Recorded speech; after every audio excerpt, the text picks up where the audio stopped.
Afingé n'est pas à la hauteur. Hein. C'est pas normal. Un ancien premier ministre et puis chef du parti qui se comporte comme ça, c'est pas la peine. Alors, parlez de fraude, dites-nous réellement ce qui s'est passé. Mais il y a eu la fraude. Afingé a d'abord fait bourrer les urnes. Il y a le village assez à Sasso où on a pris le monsieur la main dans le sac, où aujourd'hui il est entendu par la gendarmerie et que j'ai demandé de laisser tomber parce qu'on l'a vu, il a coché les spécimens, 8, pour pouvoir bourrer les caisses. Et j'ai appelé madame le préfet qui me dit non, c'est une tentation de fraude.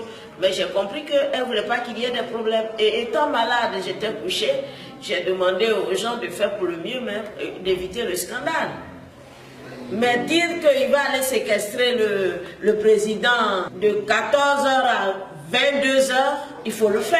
Ah, c'est ce qu'il a fait, il a séquestré le... Il a séquestré le président et même madame le préfet a appelé le président de la CEI, lui demandant de proclamer les résultats. Il n'était pas capable parce qu'il était enfermé avec Afi. Ah oui. Pour vous, c'était dans l'objectif de changer les résultats? Mais ça peut changer même les résultats. Comment il peut d'ailleurs, à 17h le 13, il a proclamé les résultats lui-même. Oui, qu'il est élu et tout ça. Mais j'étais couché, les gens m'appelaient à filles qui sont en train de fêter et tout ça. Mais ça ne me regardait pas parce qu'il faut attendre la CEI.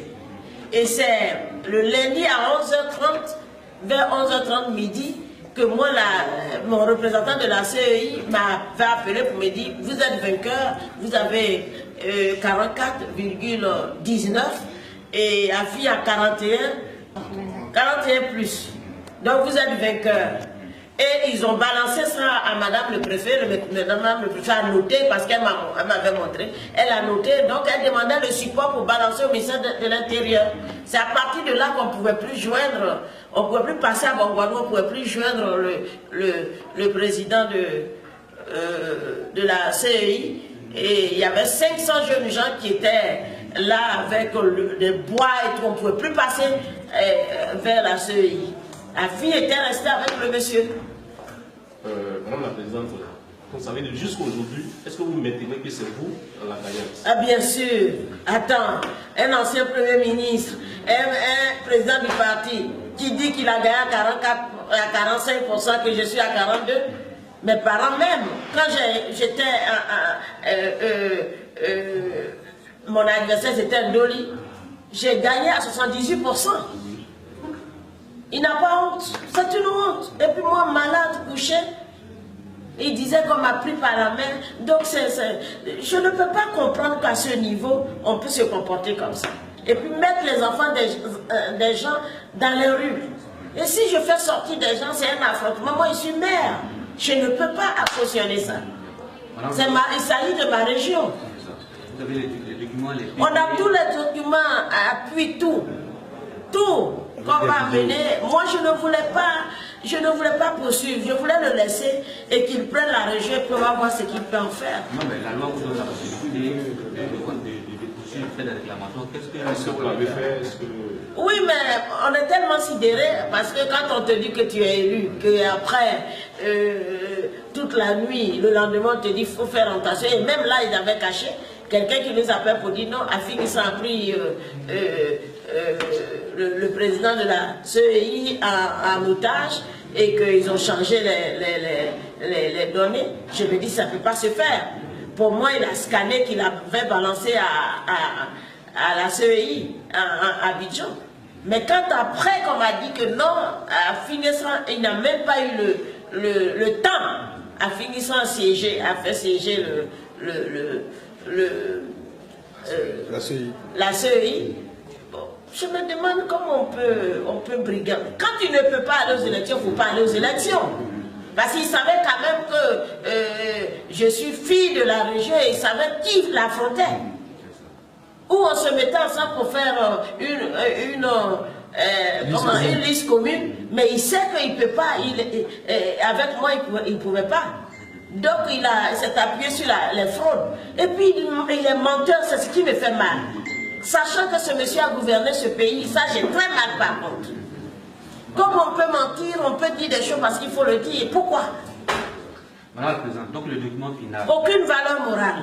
Vous n'avez pas votre signature sur le document final? Non, il a signé tout seul avec le président. C'est du jamais vu. Il a signé tout seul avec le président de la CEI qu'il a obligé à signer. Et même le représentant du préfet n'a pas pu signer. Moi non plus, je n'ai pas de représentant dans le bureau. Et comment la Côte d'Ivoire peut accepter de programmer des résultats comme ça? Regardez la signature d'Affinguessan, seul, sur le document. Impossible. Il ne sait même pas qu'on a tous ces documents-là. Oui. Mais le président de la CEI, est-ce qu'il a des témoignages qu'il a fait? Oui, moi, après, parce qu'il fallait que les gens dégagent pour que je puisse aller là-bas, pour ne pas qu'il m'assassine. Donc on l'a interrogé, il a même dit qu'il ne peut pas proclamer le résultat, qu'on n'a qu'à demander à Madame le préfet de venir proclamer le résultat. Madame le préfet a dit, moi aussi je ne peux pas. Ce n'est pas de mon ressort de proclamer les résultats. Il faut proclamer les résultats. Donc je lui ai demandé, il me dit non, et il a téléphoné à la CEI de ne pas, le résultat qu'ils ont reçu, de ne pas proclamer les résultats parce qu'il y a des problèmes ici, là à ma présence. Est-ce que vous avez eu par moment l'impression que les gens n'ont pas voulu prendre la responsabilité? Bien sûr, même Madame le préfet, mais ce n'est pas de sa faute, elle avait peur aussi, j'ai senti en elle que sa vie aussi était en danger. Mais je vous dis que 500 personnes, c'est pas possible. Pour des élections locales en 2020, alors qu'est-ce qui va se passer? Madame la Présidente, oui. Vous militez pour qu'on vous redonne votre victoire ou le cas échéant, la reprise des élections. Moi, je veux reprendre les élections pour qu'Afrique sache qu'il a quelqu'un en face et puis on refait et qu'on amène des observateurs de suivre pour voir. Spécialement pour ces élections. Ce n'est pas normal. Mais quand on sait que les populations comptent sur vous, vu votre bilan positif, est-ce que vous allez abandonner vos parents? Là, vraiment, j'ai pitié de mes parents, parce que mes parents m'aiment. Les 3 préfectures de ma région, mes parents m'aiment. Que ce soit les chefs, les femmes, les vieux. Tout le monde m'adore et ça me fait de la peine. Moi aussi, je les adore. Mais on peut servir à tous les postes. On peut rendre service sans être chose. D'accord. Madame, pour conclure, vous soutenez devant la nation, devant la communauté de façon que les résultats de la nous ne sont pas exacts. C'est même pas fiable. Il y a eu un braquage. Voilà, il y a eu un braquage et ce n'est pas normal qu'Affinguessan, lui seul, il est qui lui? Il est qui lui pour que la justice ne puisse pas quand même? Il n'est pas au-dessus de la loi. Il n'est pas au-dessus de la loi. C'est impossible, on ne peut pas. C'est incroyable. Nous sommes dans un pays de droit. Comment qualifiez-vous ces élections dans le Morono, pour la Côte d'Ivoire en général, dans le Morono en particulier? Le Morono en particulier, ce n'est même pas une élection parce que c'était d'abord, il avait commencé à chercher à agresser les gens verbalement. Et j'ai vu vraiment qu'il avait la trouille. Au début, il a pensé que c'était le monsieur Premier ministre, que les gens allaient courir après lui. Quand il a vu vraiment qu'il avait une concurrence de taille, il a perdu les pédales. Il ne savait pas où dormir. Il a fait plusieurs réunions avec les enseignants. Non, mais c'est dangereux ce monsieur. C'est dommage, c'était un grand frère à moi, mais je l'ai démystifié parce qu'il n'est plus rien chez nous ici. Merci, madame. Je vous remercie.